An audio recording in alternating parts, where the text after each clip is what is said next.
This video contains major spoilers for Star Wars: The Clone Wars.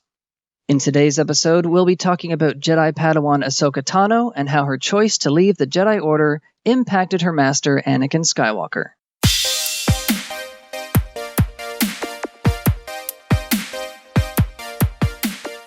Chut chut friends, and welcome to the first in a three-part series on Anakin Skywalker and the circumstances, politics, and failings that kept him from becoming a Jedi Master.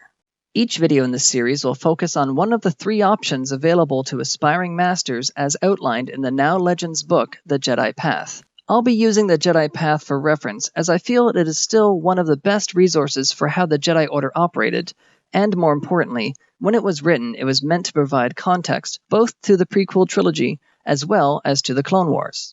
In this video, we will review what was likely the most common path chosen by aspiring masters, the taking and training of a Padawan learner. All Jedi Knights were once Padawan learners, apprentices to a knight or a master, who, in turn, were once Padawans themselves. By successfully training a Padawan to knighthood, a Jedi earned the rank of master, and completed the learning cycle, ensuring the next generation of Jedi would preserve and embody the knowledge and traditions of the Order. And as the Order forbid romantic or familial attachment, and though it was not suitable for everyone, having a Padawan learner was as close to having a child as a Jedi would ever get. Some students and teachers would maintain close relationships well after the end of their apprenticeships, such as with Obi-Wan Kenobi and Anakin Skywalker. In the Golden Age of the Republic, Jedi were able to freely choose their own Padawan learners from the temple grounds. But with the outbreak of the Clone Wars, it became necessary for the Order to assign Padawans to instructors, as all Jedi were needed on the front lines, the experienced and inexperienced, and the willing and unwilling alike. It's in this way, during the Battle of Christophsis, that Jedi Knight Anakin Skywalker was introduced to his first and only Padawan, a young Togruta named Ahsoka Tano. Though hesitant at first to take on the responsibility, Anakin proved to be a dedicated and loyal teacher, just as Ahsoka proved to be a dedicated and loyal apprentice. Their relationship grew throughout the Clone Wars, as did their attachment to one another, each responsible on more than one occasion of risking themselves for the other, where the Jedi Code would have cautiously prescribed acceptance of fate.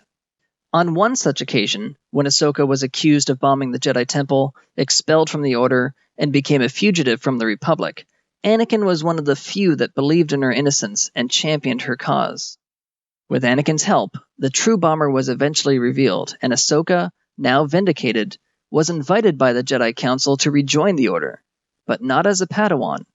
The Council had decided that this ordeal was Ahsoka's great trial, and proof that she was ready to bear the title of Jedi Knight. And with his Padawan graduating to the rank of Jedi Knight, Anakin would rise to the rank of Jedi Master, a mere 2 years since his own knighthood. But that's not what happened. Ahsoka couldn't rejoin the Order. The Jedi had doubted her. They had convicted her of a crime she didn't commit.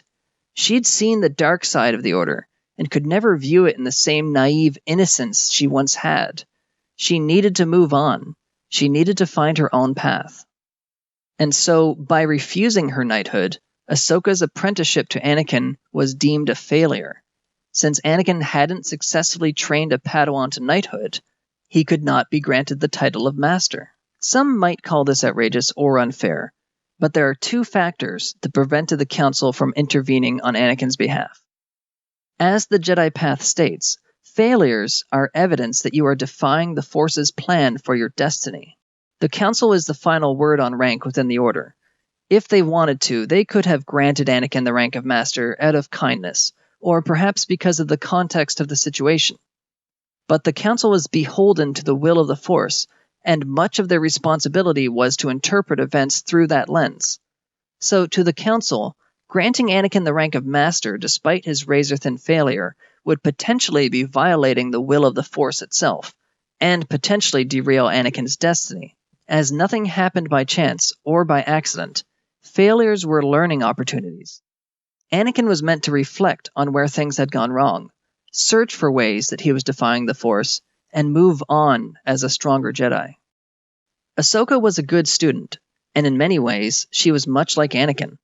She left the Jedi Order because if Anakin was in her situation, he would have left it too, just like someday he would. How could the Council reward Anakin with the rank of Master if his teachings led to such an outcome? And one last thing. Like I mentioned before, the Council had the final word on rank within the Order, and they could very well have withheld Anakin's rank of Master, even if he technically met the qualifications and Ahsoka rejoined the Order.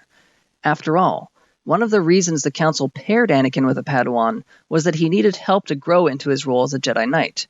By being responsible for teaching someone, it was hoped that he would become grounded and mature.